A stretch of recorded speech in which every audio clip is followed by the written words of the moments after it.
Welcome back to our Hampi journey part 2. ఇదే mint area. అప్పట్లో ఇక్కడ కాయిన్స్ తయారు చేసేవాళ్ళు. ఎండ తీవ్రత ఎక్కువ ఉండడంతో లోపలికి వెళ్ళలేకపోయాను. వాటర్ చాలా ఇబ్బంది. వర్షం ఏమైనా పడుతుందంటే వాటర్ స్టోరేజ్ చేసుకున్న ట్యాంకర్స్ ఇది. సో ఇది 3.5 feet ఉంటుంది. తర్వాత అటువైపు ఉంది కదా, అది 7 feet ఉంటుంది సార్, అది పెద్దది. వర్షం పడితే వాళ్ళు ఇక్కడ వాటర్ స్టోరేజ్ చేసుకుంటారు.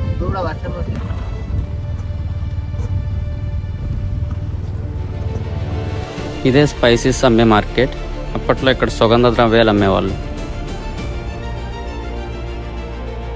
ఇదంతా పబ్లిక్ బాత్ ఏరియా. అప్పట్లో ఇక్కడ వాటర్ స్టోరేజ్ చేసుకుని జలకాలు ఆడేవాళ్ళంట.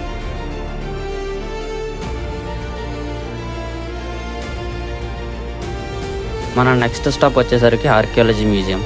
హంపి హిస్టరీకి చెందిన చాలా ఓల్డ్ స్కల్ప్చర్స్ ఇక్కడ ఉంటాయి. ఎంత ఓల్డ్ అంటే 1400 BC, 1500 BC ఆ టైంలో చెక్కిన శిల్పాలు ఇవి.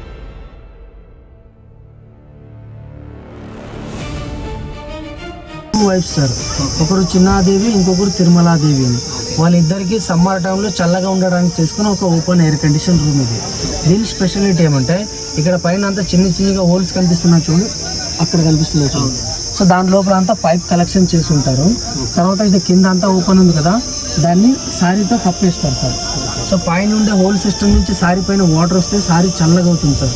బయట నుంచి గాలి హెయిర్ వస్తుంది కదా, సారీకి టచ్ అయిందంటే లోపల కూర్చోన్న వాళ్ళకి కూల్ అవుతుంది, కూలర్ టైప్లో. ఓపెన్ ఎయిర్ కండిషన్ రూమ్ అని పిలుస్తారు. సో సమ్మర్ టైంలో అంటే ఎండాకాలంలో రాని వాళ్ళకి చల్లగా ఉండడానికి చేసుకున్న ఒక ఓపెన్ ఎయిర్ కండిషన్ రూమ్ అది. ఇందులో వచ్చేసి 3 వాష్ టవర్స్ ఉంటాయి. ఆ వాష్ టవర్ ఫ్రంట్లో మనకు లెవెల్ స్టేబుల్తో చేసిన ఎలిఫెంట్ స్టేబుల్ అంటే ఏనుగులు కట్టే స్థలం. ఇప్పుడు మైసూర్లో ఏం దసరా నడుస్తుంది చూడండి, ఆ దసరా ఫస్ట్ జంబూ సవారీ స్టార్ట్ అయింది ఇక్కడ మన హంపిలో. గైడ్ చెప్పిన lotus Mahal, elephants temple and Ranga టెంపుల్కి రూట్ ఇటే. లోపలికి పోయి చూద్దాం అసలు ఏమేమి మిగిలేదు. గేట్లో నుంచి లోపలికి ఎంటర్ అయ్యి చూద్దాం.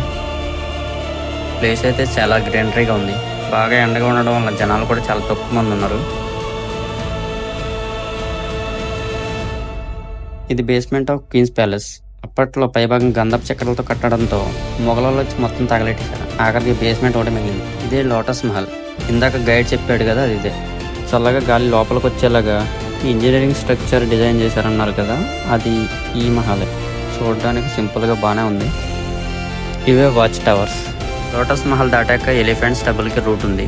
లోపలికి పోయి చూద్దాం ఎలా ఉందో. వాచ్ టవర్ అని చూపించాను కదా, దాని గురించి ఇక్కడ రాశారు. ఓపుకుంటూ చదువుకోండి అని చెప్పాను కదా ఇందాక, అది ఈ ప్లేసే. అప్పట్లో ఇక్కడ ఏనుగుల్ని కట్టేవాళ్ళు. దగ్గరికి వెళ్ళి చూద్దాం ఎలా ఉందనేది. కొంచెం లోపలికి వెళ్ళి చూద్దాం ఎలా ఉందనేది. ఈ ఒక్కొక్క రూమ్లో ఎన్ని ఏనుగులు పెట్టేవాళ్ళో తెలియదు, కానీ ఇదైతే మాత్రం ప్యాలెస్ లెక్క ఉంది ఒక్కొక్క రూమ్.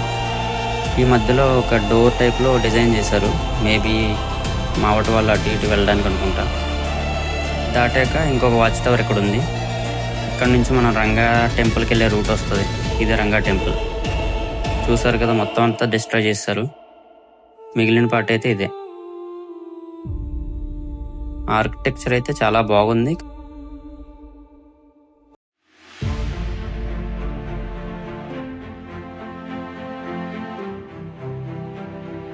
అది దాటాక మనకి కొలను వస్తుంది.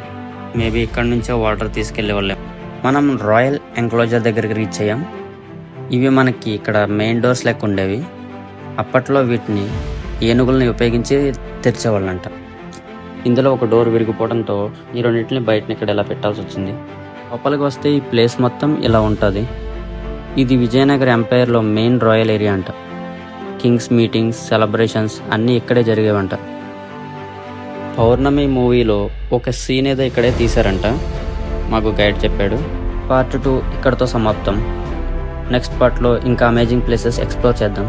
Thanks for watching. Don't forget to like and subscribe.